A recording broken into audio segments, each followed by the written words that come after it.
합니다. 모두 자리에 앉으십시오.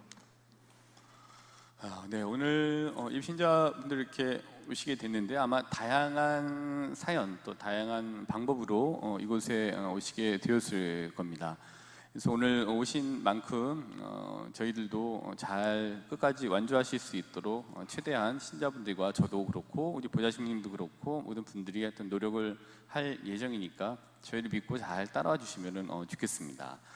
오늘 이제 이렇게 환영식 함에 있어서 여러분들 잘 오셨습니다. 네, 그렇죠? 네, 늘 3번 성당 오신 것을 환영합니다. 이 사진은 좀 사연이 있습니다. 네, 많은 신자분들이 저에게 애들을 포함해서 남녀노소 이렇게 신자분들이 오셔서 왜 자기만 저렇게 찍고 보좌신부님은 저렇게 경기된 사진을 내보냈냐 뭐 이런 얘기를 하세요. 그래서 당신만 뜨려고 한 게 아니냐 이런 이제 말씀으로. 그렇지 않습니다. 예. 왜냐하면 저 사진을 찍기 위해서 이 앞에다 크로마키라고 하는 배경을 깔고 1시간 반인가를 저색 제이도 있고 다른 색 제이도 있고 또 다른 색 제이도 있고 4색 제이를 입고 이 포즈를 취하고 저 포즈를 취하고 다시 양복을 입고 하는 거를 거쳐서 나온 겁니다. 보좌신부님한테 저걸 요구할 수가 없습니다. 그리고 보좌신부님한테 얘기를 했어요. 그래서 마음에 드는 사진이 있으면 그 사진을 주면 내가 그거를 활용하겠다. 근데 굉장히 귀찮은 일이에요. 저니까 하는 거예요. 여기 오셔갖고 2시간 동안 이 옷도 입고 저 옷도 입고 양복도 입었다가 제이도 입었죠. 저렇게 하실 수가 없습니다. 그리고 굉장히 깜찍한 사진은 제 마음에 저게 있기 때문에 나온 거예요. 저게 없으면 이게 나올 수가 없습니다. 이건 이제 18년 차의 신부의 여유로움과 그런 것들이 또 성경을 사랑하는 마음이 있기 때문에 나올 수 있는 제 안에 또 다른 어떤 발현이라고 보시면 됩니다. 제 안에 있는 것이. 그리고 보좌신부님은 저 사진이 맞아요. 1년 차의 경직됨이 이 안에 있는 거죠. 바르게 살아야 되겠다라는 경직감이 여기에 있는 거죠. 그래서 저 사진이 나온 거고 저는 절에서 제 사진이 나왔습니다. 그래서 이 부담스러운 사진과 함께 오신 우리 예비신자분들 진심으로 환영합니다. 우리 환영의 박수 한번 다시 쳐드리겠습니다.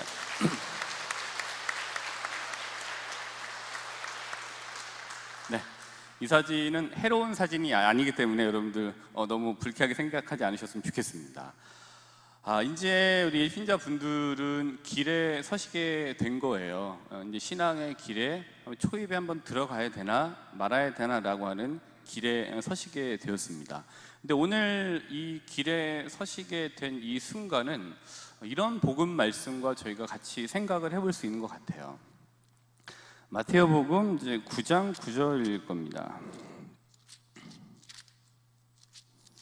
9절 저도 한번 펼게요. 네, 마태오복음 9장 9절은 어떤 내용이냐면은 예수님께서 그곳을 떠나 길을 가시다가 마테오라는 사람이 세관에 앉아 있는 것을 보시고 말씀하셨다. 나를 따라라. 그러자 마테오는 일어나 그분을 따랐다. 그러니까 마테오라는 사람이 세관에 앉아 있었다라는 것은 마테오라는 사람이 본인의 생업의 현장에 있었다라는 말로 받아들이시면 됩니다.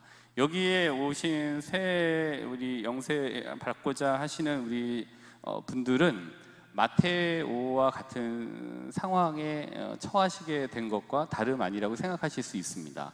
여기 계신 분들은 마테오와 같이 세관이라고 하는 생업의 현장에 계십니다. 학생인 우리 친구들도 있고 아니면은 다른 이 생업이 있으신 분들도 있으시고 그다음에 가정이라고 하는 생업에 계시기도 하고 아니면 기타 여러 다양한 마테오가 세관에 앉아 있는 세리라고 하는 생업을 가지고 있듯이 다양한 생업을 가지고 이 자리에 오셨습니다.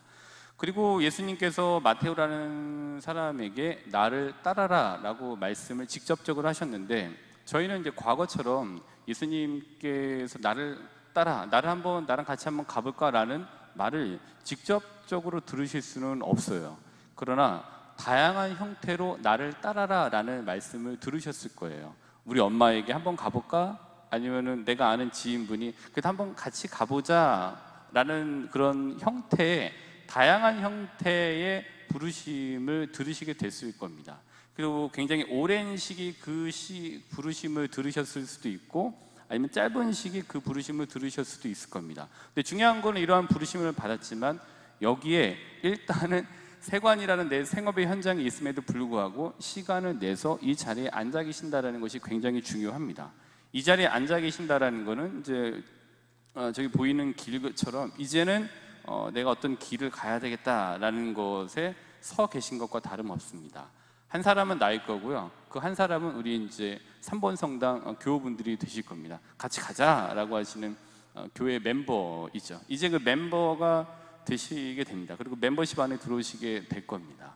근데 이제 과연 그렇다면 신앙이라는 것은 이 시간에서 내가 그럼 여기 잘 왔느냐, 이걸 해야 되느냐 말아야 되느냐라고 하는 저울질의 시간을 가지시게 될 거예요. 그러니까 오늘이 그 저울질의 초반에 계시기도 하고 아니면은 그 저울질에서 노로 많이 가셨을 수도 있어요. 다음 주에는 못 나오겠다라고 생각하시기도 하고, 어떤 분은 예스라고 하긴 했는데 긴가민가 하네 라고 생각을 하시기도 합니다만은 이왕 이 자리에 다양한 형태로 부르심을 받고 오셨다라고 한다면, 이왕 오신 자리라면 예스에다가 더 큰 힘을 실으신 다음에 한번 여기를 알아보시면 좋겠습니다. 자유로운 응답을 가지고 자유로운 의지를 가지고 성인으로서 또 이거를 결정한 분으로서 한번 여기를 알아볼 수 있는 시기 이렇게 잘 가지셨으면 좋겠고, 이왕이면 예스 그래 한번 해보자 라는 곳에 방점을 찍고 그 길에 서 계셨으면 좋겠습니다. 신앙을 갖는다라는 것은 우선 이런 것 같아요. 여러 가지로 뭐 예비 신자분들 입교 환영식 때 말씀드렸습니다만은 깃발을 꽂는 행위가 첫 번째로 깃발을 꽂는 행위다라고 말씀을 드릴 수 있습니다. 근데 저는 골프를 실제로 모르는데 골프에 보면은 저 라운드에 가시게 되면은 저 깃발이 꽂혀져 있는 곳에 그 작은 골프공을 넣어야 되는 구멍이 있잖아요. 근데 이렇게 보면 어디 있는지 모르는데 졌다가 딱 꽂아 놓으면 내가 공을 집어넣어야 될 그 홀이 저기 있구나라는 거를 대번에 알게 되죠. 근데 대번에 알았다고 해서 퍼팅을 한다고 곧바로 들어가면 좋지만 곧바로 안 들어가는 경우가 태반이잖아요. 이쪽으로 가기도 하고 이쪽으로 가기도 하고, 그날 컨디션에 따라서 직접 들어가기도 하고 아니면 벗어나기도 하고 하는데, 그래도 저 깃발이 꽂혀져 있는 구멍이 어디 있는지를 알았을 때는 이쪽으로 가도 일로 가야 되겠구나 라고 하면서 다시 시도를 하시죠. 그게 10번이 됐든 20번이 됐든지 간에 저기로 가야 된다는 걸 알기 때문에 계속 근접해서 거기에 갈 수 있게 됩니다. 신앙은 일단은 깃발을 꽂고 내가 어디로 가야 되는지 또 어떤 기준을 잡고 살아야 되는지를 말해주는 깃발과 같은 역할을 하게 될 거예요. 그래서 이게 오시면 이제 여러 가지 기준을 갖고 사셨잖아요. 이럴 땐 이런 기준, 저럴 땐 저런 기준. 근데 이제 신앙인으로서 되어가는 이 과정 중에는 저 이제 기준을 알아가고 신앙인이 되었을 때는 그 기준을 가지고 살아가는 좀 확실한 어떤 확실한 어떤 이정표를 알게 되는 거라고 생각하시면 되겠습니다. 그래서 이제 내가 그 이정표, 그 목표를 알아가는 이 과정에 서 있구나, 그게 신앙이구나라고 한번 기억을 해주시면 좋을 것 같아요. 그래서 이제 이런 기준 때문에 저희 본당은 매년, 작년부터 그랬습니다만은 매년 이렇게 정박 말씀이라고 하는 기준점을 갖습니다. 정박이라는 게 이제 배가 정박할 때 앙카를 받잖아요. 이 도출. 거기서 우리가 그 도출 넣고 생각하고 이 기준점으로 생각해야 될 단단한 뿌리와 같은 이 기준점을 말씀을 잡고 가야 된다라는 취지로 정박 말씀을 매년 정합니다. 요한복음 15장 7절이 우리 본당에 1년 동안 이 기준점을 잡고 갈 말씀입니다. 너희가 내 안에 머무르고 내 말이 너희 안에 머무르면 너희가 청하는 것은 무엇이든지, 너희가 원하는 것은 무엇인지 청하여라. 너희에게 그대로 이루어질 것이다 라는 게 저희 본당이 꼭 잡고 갈 우리 2023년의 정박 말씀입니다. 일종의 기준과 같은 역할을 하고 있습니다. 이게 신앙입니다. 이 안에서 어떻게 머무르고 또 어떻게 하고 무엇을 청하고 하는 기준들이 이 안에 다 있어요. 그렇기 때문에 이 어떤 기준을 잡는 게 중요하기 때문에 이 말씀을 잡았듯이 신앙생활은, 신앙인이 된다라는 것은 내 인생에 굉장히 중요한 기준점을 잡는 거다라는 거죠. 이런 말씀이 있습니다. 마태복음 12장 13절. 아까 이제 나를 따라라 라는 마테오라고 하는 사람이 세관에 앉아 있는 걸 보고 예수님께서 말씀하셨듯이 또 다르게 생각해 보면은 손을 뻗어라라는 말씀을 하시는 자리에 계신다고 볼 수 있습니다. 어떠한 손인지 그 음성 계속 이제 발견하고 이게 예수님 말씀인지 아닌지 하느님 말씀인지 아닌지 이제 분별해 나가는 많은 과정들이 있으실 텐데요. 이제 그 손을 마태복음 12장 13절의 말씀처럼 좀 뻗으시면 좋겠습니다. 그리고 여기 계신 우리 신자분들은 그 손을 잡으실 수 있도록 굉장히 도와드리는 많은 이제 조력자로서의 역할을 담당하시게 될 겁니다. 손을 뻗어라라는 말은 일단 손을 뻗는 거는 본인의 몫이에요. 어쩔 수가 없습니다. 그래서 그 뻗는 요 단계, 요 본인의 몫인 단계에 계신 거고, 손을 뻗어라라는 말은 또 다시 보면은 내 손을 좀 잡아라 라는 말과 다름 아니라고 볼 수 있습니다. 신앙이라고 하는 손을 한번 잡아라, 그 기준을 잡고 한번 이렇게 가보면 좋겠다라고 하는 말씀과 다름 아니라고 보시면 되겠습니다. 손을 잡는 거죠. 그 예수님께서 이렇게 말씀하실 것 같습니다. 마태복음 14장 27절에 이게 이제 굉장히 유명한 얘기잖아요. 베드로가 예수님께서 무리를 걸어 오시는 걸 보고 이제 두려워했더니 용기를 내어라, 나다, 두려워하지 마라라고 말씀하시던 장면이 마태복음 14장 27절의 요 장면입니다. 용기를 한번 많이 내보셨으면 좋겠습니다. 두려워하지 않으시면 좋겠습니다. 근데 이 두려움이 막 무서워 이런 게 아니라 너무 꺼림직하게만 생각하지 않으셨으면 좋겠고, 이거 너무 나하고 안 맞는 것 같아 라고만 먼저 그렇게 지레짐작 판단을만 내리지 않으셨으면 좋겠습니다. 용기를 내서 한번 천천히 알아보시면 좋겠습니다. 후회하시는 선택은 아닐 거라고 생각을 해요. 그래서 용기를 한번 내시고 첫 스텝을 잘 밟아보시면 좋겠습니다. 우리 아이들입니다. 지난주에 촬영 제가 예뻐서 찍은 건데요. 이 아이들도 예수님께 이렇게 비비고 있습니다. 신앙이 생긴다라는 거는 비빌 언덕이 생긴 거라고 말씀을 드릴 수 있는데요. 제가 이렇습니다. 이거를 좀 믿기로 했는데 좀 이렇게 좀 해주셔야 되는 거 아니에요? 라고 하면서 하느님께 용기를 내서 비비는 거죠. 그게 신앙 행위입니다. 근데 그렇게 비빌려고 하면은 기준점이라는 게 있어야 돼요. 그래야 이 기준점을 가지고 이렇게 하겠다고 했으니 좀 책임져라 라고 하는 기도, 비비는 그 행위들을 할 수 있게 되는 거죠. 이 아이들이 이렇게 기도 열심히 하고 있습니다. 아이들도 하고 있습니다. 여기 신자가 이제 되실 분들도 당연히 잘 하실 수가 있습니다. 그 때문에 너무 걱정하지 않으셨으면 좋겠습니다. 이 머릿속에 이제 이런 것들을 넣으셨으면 좋겠어요. 부정적인 것들도 분명히 있으실 텐데,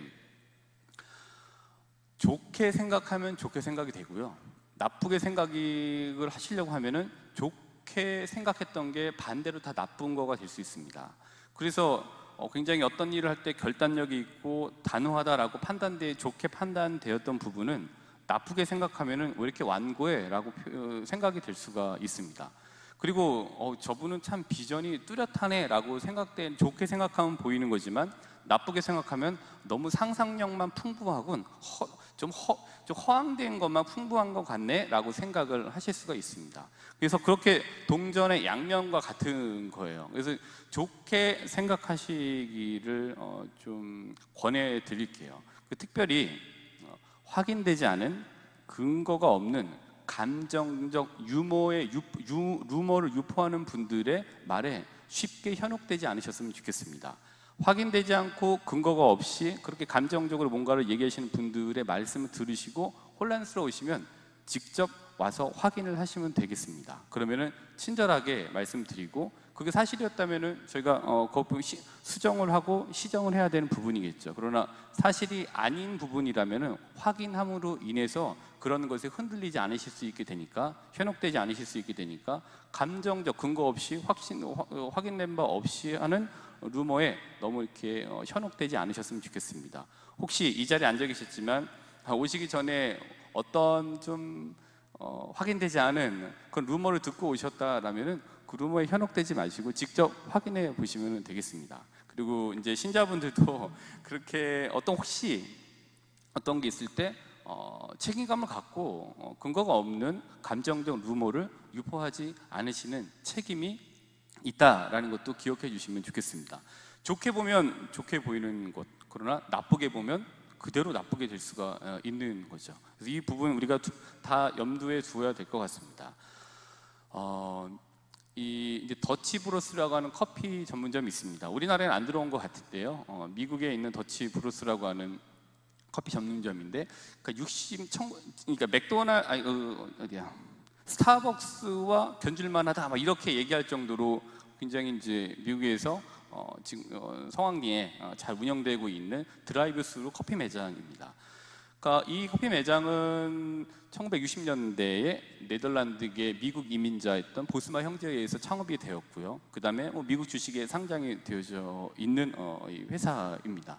근데 이제 이 회사 같은 경우에는 이 더치 브로스라고 하는 회사에 들어가기 위해서는 제일 중요한 게 인성이에요. 여기서 일하는 사람들을 브로이스타라고 하는데, 그 직원들 브로이스타가 되기 위해서 굉장히 우선순위를 삼는 게 이제 인성입니다. 근데 이 더치 브로스가 유명하게 된 사진이 있습니다. 2021년 6월인가 이 찍힌 사진인데요. 이제 보면 이제 자동차에 있던 한 여성이 전날 남편과 사별을 한 여성이었습니다. 근데 그거를 사연을 알게 된 저 직원이 그 여인에게 같이 기도를 해주겠다라고 하고 기도를 손을 잡고 하는 거예요. 근데 주변에 있던 동료들이 나도 같이 하겠다라고 해서 한 5분간 손을 잡고 같이 기도를 한 거를 뒷차가 찍어갖고 페이스북에 올렸죠. 그래서 수십만의 좋아요를 받게 해서 굉장히 유명해진 회사입니다. 저희의 이제 신자분들의 역할은 이런 역할인 것 같아요. 이제 잘 오신 분들이니까 힘들 때 좀 그 길을 끝까지 잘 가실 수 있도록 같이 기도하고 같이 도와주는 역할은 이제 우리 신자분들의 역할인 것 같습니다. 루포를 하지 않는 것뿐만이 아니라 이런 이제 기도로서의 조력자로서의 역할을 하시는 것도 이제 우리 신자분들의 역할이라고 이제 볼 수 있습니다. 굉장히 이제 요 더치브로스랑 같이 이것은 이제 이 사진입니다. 이거는 이제 앞에 이제 보셨던 그 사진처럼 이 안에 뭔가가 저게 있어야 나올 수 있는 웃음인 것 같아요. 그래서 아마 뭐 이렇게 표현을 하는데 더치브로스 직원들이 아마 세상에서 가장 친절한 직원일 거다 이런 얘기를 하고는 해요. 그러니까 저 웃음처럼 여기 계신 이제 신자분들도 나라고 하는 한 사람이 오늘 온 새 영세를 받기 위해서 오셨던 새 예비 신자분들에게 가톨릭을 대표한다, 3번 성당을 대표한다라는 생각을 가지시고 친절하셔야 됩니다. 친절한 서비스를 제공해 드려야 좋은 인상을 받으시겠죠. 그리고 노예 저울에 가셨던 분들이 다시 예스의 저울로 옮겨 타실 수 있게 만드시기도 할 수 있게 될 것 같습니다. 그래서 친절하게 좋은 웃음을, 밝은 성당 웃음을 좀 보여주시는 게 필요할 것 같다라는 말씀을 드리고 싶습니다. 스마일 3번 성당 됐으면 좋겠습니다. 그래야지 저희 본당이 이 군포에 있는 여러 성당 중에 가장 밝은 본당이다, 여기 가볼만 하다, 가면 그렇게 고리타분하지 않더라, 갔더니 뭔가 좀 볼만하더라 라는 것들을